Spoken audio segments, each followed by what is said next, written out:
In activity 16, we looked at insulators and conductors, and we made our circuit here to test various different sample materials.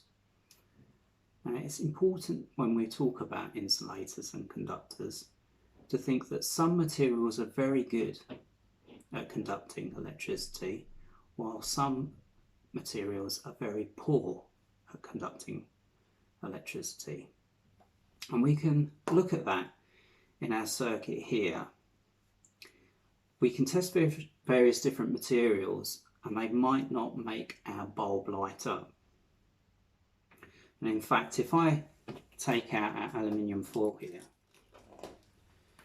and I introduced myself into the circuit, you can see that the bulb doesn't light up.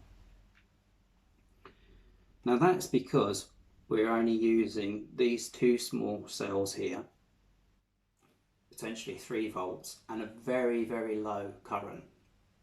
But we know that we must not connect with live circuits at home or high voltage power lines.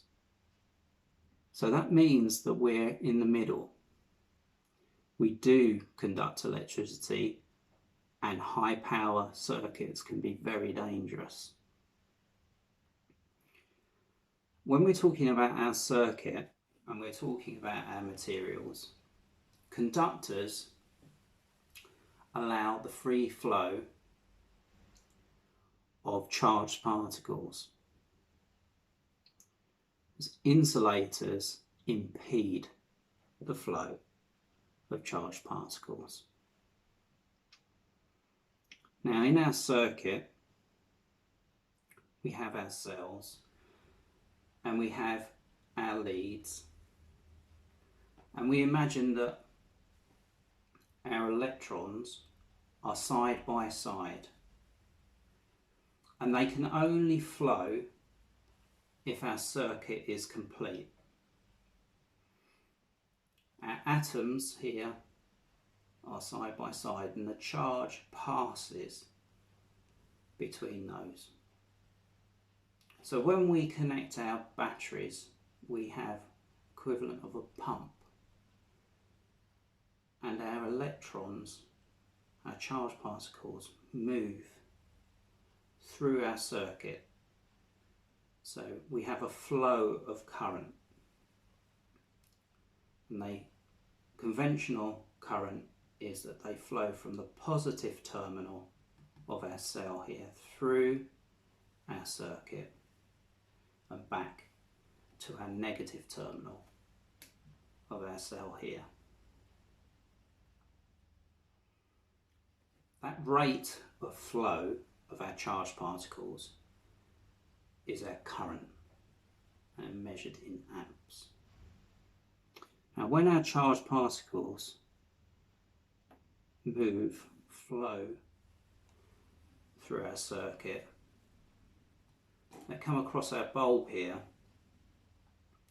and they encounter resistance, and as they flow through the bulb, it heats the filament, and because of it heats the filament begins to glow. But then our charged particles carry on, they flow through the filament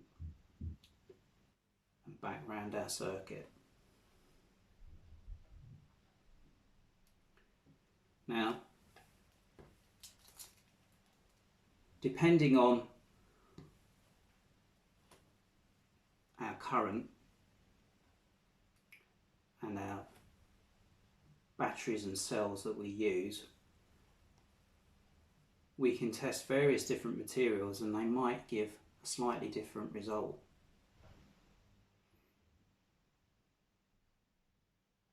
But it's important to remember that when we talk about insulators and conductors.